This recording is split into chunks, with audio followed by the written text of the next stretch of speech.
Mind Your Farm Business on RealAgriculture.com is brought to you by RBC Royal Bank.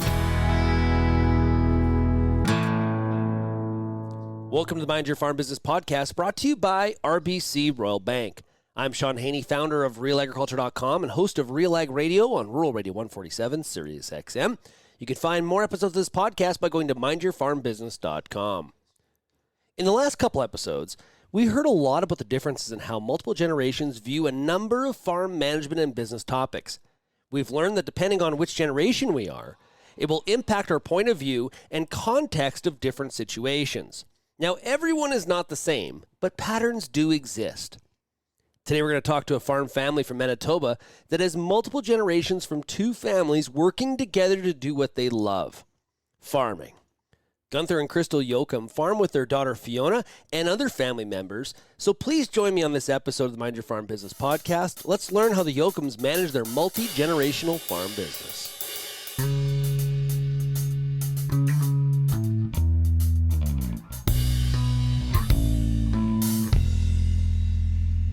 I'm really looking forward to this conversation. We got some great friends that have agreed to participate with us here today. Let's have our panel introduce themselves. Maybe Crystal, you first. I'm Crystal Jochum. I grew up on a family farm and married into a family farm. So you could say that farming is completely 100% in your blood. Yeah, I guess so. And Günter, how about yourself? Yeah, I grew up on a farm in Germany. That farm didn't really go anywhere, and so my parents decided to move to Canada because they were avid farmers, and us kids were. And I took over the farm from my dad, and here we are. 41 years after we came to Canada, here we are. So I run Blue Diamond Farms with Crystal and now with Fiona as well. And we're a little unique because we also farm with my brother-in-law. And so there's some complexities there. Well, he's not here, so we could say whatever we want about him. No, just he's kidding. not here, exactly. Okay. Günter, you also mentioned your and Crystal's daughter, Fiona. Fiona, great to have you here today. Hi. Yeah, thanks for having me. So I obviously grew up on a farm as well, and I'm thankful to have this privilege of growing up on a farm and now having the opportunity to work on the farm. I just finished my third season, so working full-time on the farm. So that's great. And yeah, before that, I worked in the egg industry and also went to university and studied agriculture at the University of Manitoba. Great. Well, fabulous to have all three of you here today. Really looking forward to the discussion. So, Günter, from your perspective, what's important to always keep in mind? Like, what leads to success when you have a multi-member, you got different members of the family that are involved in the farm, as well as multiple generations? From your standpoint, what is important to have success in that kind of environment? Good question. And I don't know if I have a really good answer other than good open communication. And I don't think you can have too many bosses on a farm. And you need to identify that. But at the same time, you should be open to suggestions, open to new ideas, and absolutely open to the next generation who wants to come to the farm. So it's the main thing is communication. If you don't talk, nothing will work. So, Crystal, from your standpoint, what does good communication look like? Because it is easy to say, hey, we need to have really good communication, and then you don't get any granular sense of detail what that really means. From your standpoint, what is good communication? Good communication, I find, often happens around the meal table. And that's where a lot of the farm decisions are discussed, and opportunities and ideas shared, and making sure that everybody has a voice. Do you find that can take away from the family part of the dinner table conversation, or is it just so entrenched in your guys' operation that the two really intertwine like a rope almost? I think the two really intertwine, and farming is our life, and it's you think, eat, breathe, sleep farming, and so there's, it doesn't matter, whether we're at home or out for supper or going away on vacation, farming is still, always on our minds. And so sometimes it's even getting away from the farm that gives you a chance to have a different perspective. And sometimes that's when you're coming up with ideas and still discussing, even if you're not at home. It's always part of our life. Now, Fiona, growing up in a house where farming really was, was so much a part of the life, did you always know you wanted to farm, Fiona? No, I didn't always know. We used to operate a U-pick strawberry farm. And so that's actually where I first started really being involved on the farm and working with my aunt and cousins and parents and grandparents. And I really enjoyed that, doing that work all summer long. And then I just envisioned myself working on the strawberry farm in my future. And then in 2011, the Assiniboine River flooded. And so we actually lost the strawberry farm, and the decision was made not to get back into it, not to rebuild that part of the business. So then at that point, I was kind of like, wait, what? That's my summer job. That was like what I envisioned myself doing for forever. And now it's gone. So, and at that point I would have been in grade 11. So then I started, I wasn't really sure what I wanted to do, but I did start getting more involved on the grain farming side of things, but I still wasn't sure. And when I graduated, I did decide to study agriculture at the U of M. And I really fell in love with the industry, and I knew that's where I wanted to be. And after trying a few other jobs, I was just always wanting to come back to the farm, and I was so interested in that business, and I want to run a business. And so I guess that's what really brought me back in the end. And a couple years ago we had there was opportunity for me to come back on the farm because we were a little bit short-handed on the employee side of things. So then I got involved full time, and my dad was never pressuring me. It was always up to me to learn and see if this was something I wanted to do. So he said he'd give me a couple years to decide. And after the past 3 years, I still feel like, this is what I want to do. So that's what I'm working towards now, is becoming a farm manager and hopefully one day owning and operating the business. Well, I think it sounds like you made the right choice. Now, Crystal, I want to come back here to this intertwined, how intertwined the family is and the farming business that you're all working in. What happens when things are not going great on the farm, right? Like, so there's obviously very, very good times, but maybe there's been the wrong decision been made, or like this past year where significant drought. And if the family and the farm is so intertwined, does it create a challenge? You just can't escape it. You can't get away from it. You can't get that sort of release. Can that be a challenge at all? The stress sometimes gets a little heavy, but we try and get a good work-life balance and try and let things go a little bit. Just let go. Let go of the stress. Not let go of what's going on the farm, but try and focus on letting go of the stress and having fun. We have fun together. It's not all work and no play. And so we try and focus on some of those other things so that we can relax a little bit and remember that the farm isn't everything. That, you know, we work to live. We don't live to work.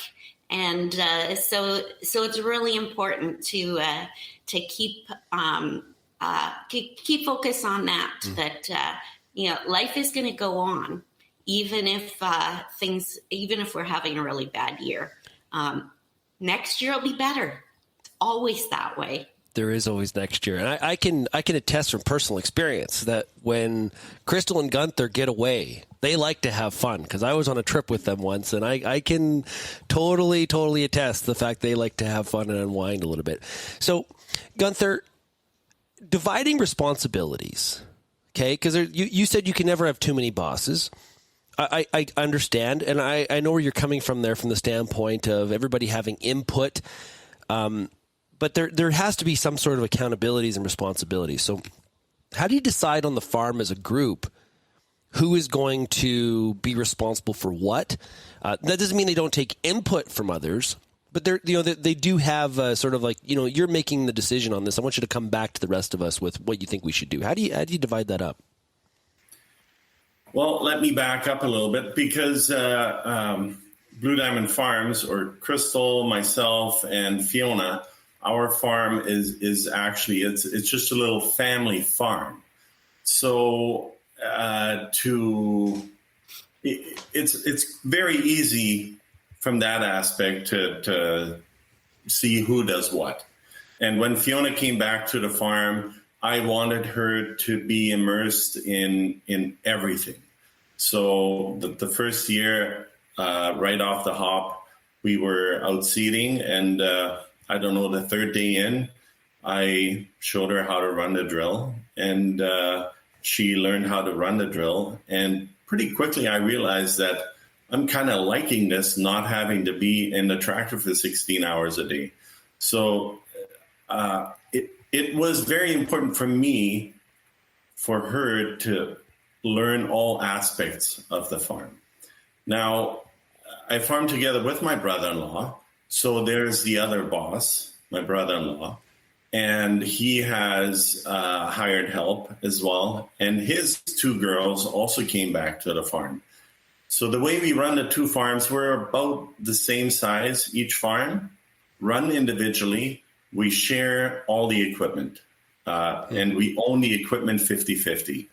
But our fields are ours. But we run both farms as one big farm. So a long time ago, we made a decision to go from 2 drills to 1 drill, and the whole farm gets seeded by 1 drill. I used to be the guy that ran the drill 95% of the time. My brother-in-law would run it the other 5% of the time when I was too tired or had something going on. Now with Fiona back, it's more 50-50. Way back when we combined the 2 farms, I sold my sprayer, and my brother-in-law also runs a retail outlet, so he does custom spraying. So he's in charge of all the spraying. And then because he runs a retail outlet, he has agronomists, and they walk the fields. I walk the field, and we decide on what kind of herbicide applications or what's going on in the field, identify problems. And now, since Fiona's come back and her cousins have come back to the farm, they also walk the fields, identify weed problems, identify whatever is going on in the field, and we always communicate. So the spraying was in his coming from his farm. Running the drill was coming from my farm. Harvest is all together. And I don't know, we all seem to have our place on the farm, and it just kind of happened. And nobody is saying, hey, I want to do this, or I want to do this. And we step up. If somebody needs time off, there's enough people there now that anybody should be able to take time off any time of the season. Doesn't matter what season it is. So identifying those, I don't know, everybody around the farm here is very open-minded. And it's like Crystal said, we work to live, and we love farming, and we live at our workplace. And so it's just our life. And it is a good life-work balance. I don't know, it sounds corny, but we love what we're doing, and it all seems to work out. We'll get back to the rest of the Mind Your Farm Business podcast, but first a word from our sponsor, RBC Royal Bank. This episode of Mind Your Farm Business podcast is brought to you by RBC. For many, farming is a family affair, with each generation facing its own unique challenges. A solid succession plan goes beyond handing over day-to-day operations. Develop a plan that supports your farm's legacy and its future. Visit rbc.com/succession and speak with an agriculture account manager near you. So in prior episodes of the Mind Your Farm Business podcast, we talked to Justin Funk of AgriStudies. And one of the things that his data showed was that the younger generation, typically one of the very first responsibilities or decisions that the older generation puts on their shoulders is seed decisions. What's going to be planted? Fiona, was this your experience on the family farm? No. I would say I was definitely involved in that conversation, and it was helping building the crop rotation and whatnot. But my dad and my uncle had the final say for sure. So that hasn't fully been relinquished to me yet. However, every year I'm getting more and more influence on those decisions, and agronomically getting more influence.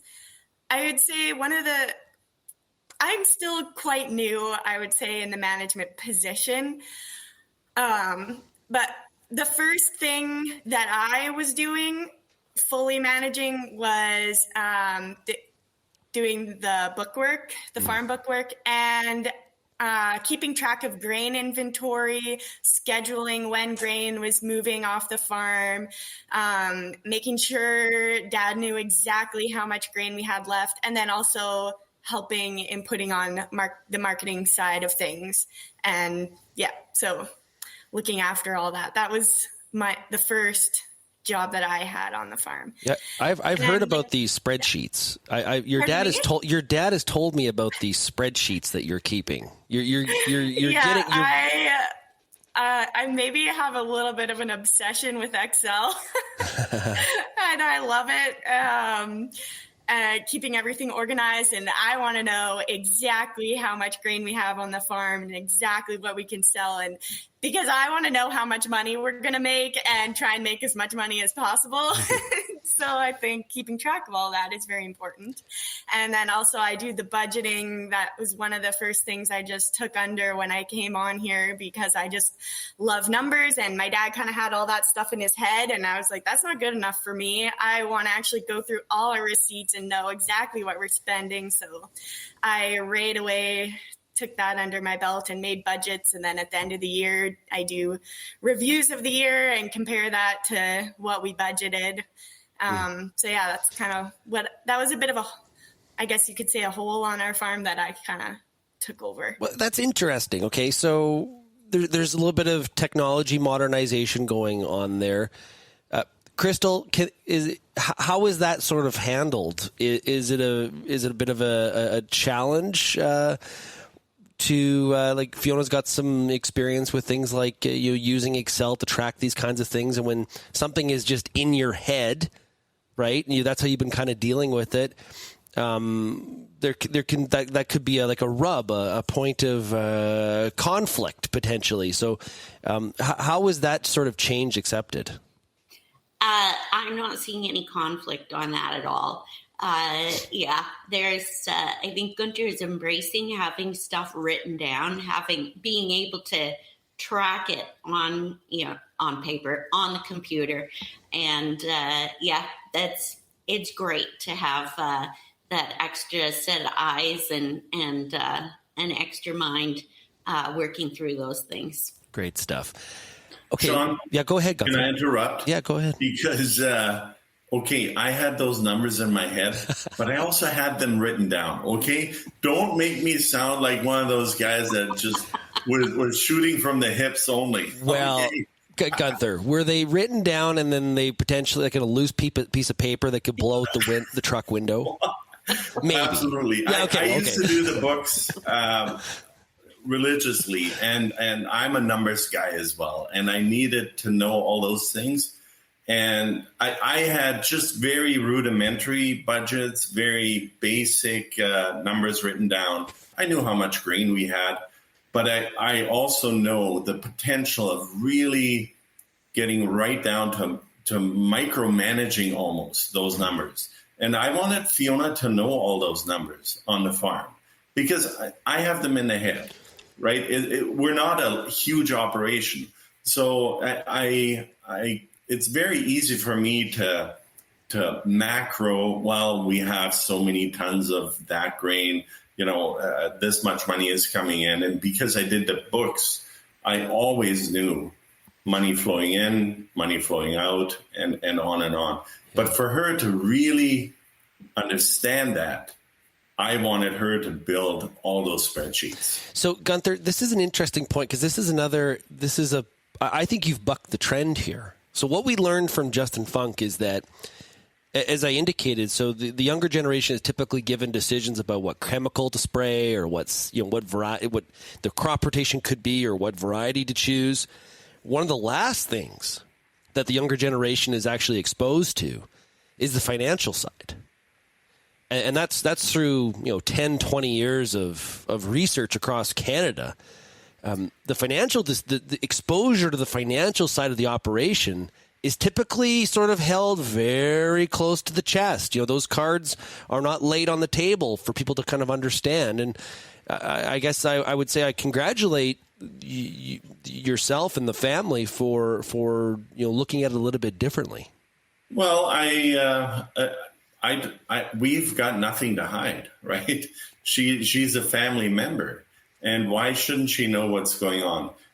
And maybe Fiona has her grandfather, my dad, to thank, because when we came to Canada, my dad's English was very, very limited. And so straight out of university, he said, here's the books, you go do the books because I just want to farm, right? I want to be out in the tractor and the combine. I haven't got time for this. So right off the hop, I did marketing and all the books of our farm when I was Fiona's age. And I really liked it. And I know Fiona likes numbers. And I saw no reason not to continue that trend. It only makes sense. And it's a huge burden off my shoulders because she's doing all the paperwork. And I go, where are we at? And so, she has all the numbers at her fingertips with smartphones. They're all synced. We have everything right there. And, comment on the Fiona doing all, getting involved in the financials and stuff like that. That's a pretty important part about taking over a business. You need to know that it's a viable business and to make an educated decision if you really want to get into it. And, one of our other daughters is involved in an agriculture business.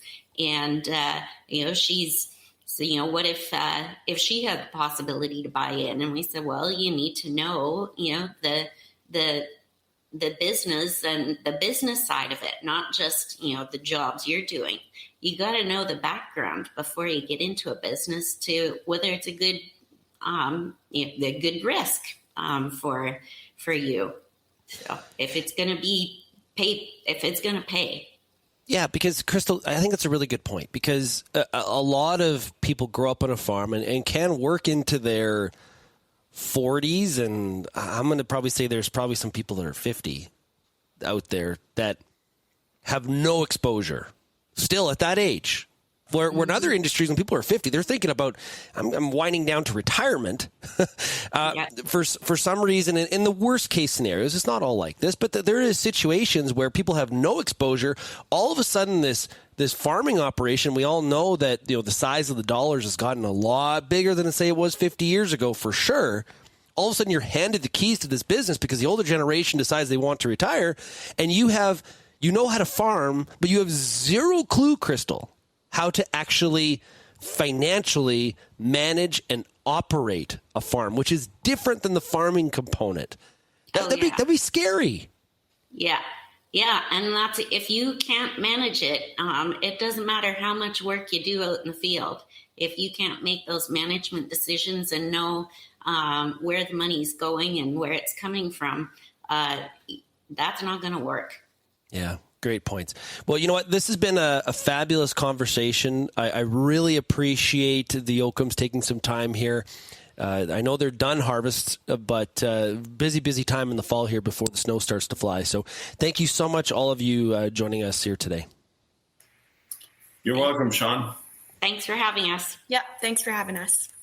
In many ways, the Jochums prove that you can buck the trend of how to manage your multi-generational farm business. Remember, there are no right or wrong answers, but remember that this journey requires you to learn from the past or always try to improve how you mold the next generation or keep yourself up to date on the latest in farming or business trends. I really loved Gunter and Crystal, how they've involved Fiona in the business side of the farm and not just the agronomics. This is really counter to the norm of what many farms do, as indicated in a previous episode by Justin Funk of AgriStudies. I hope you enjoyed today's discussion. Similar to the Jochums, I would love to hear your stories of multi-generations on the farm. You can contact me several ways. You can email me, shaney@realagriculture.com, or call the Real Ag listener line, 855-776-6147. You can find more episodes of the Mind Your Farm Business podcast at mindyourfarmbusiness.com. Thanks to our sponsor, RBC Royal Bank. And until next time, keep on minding your farm business.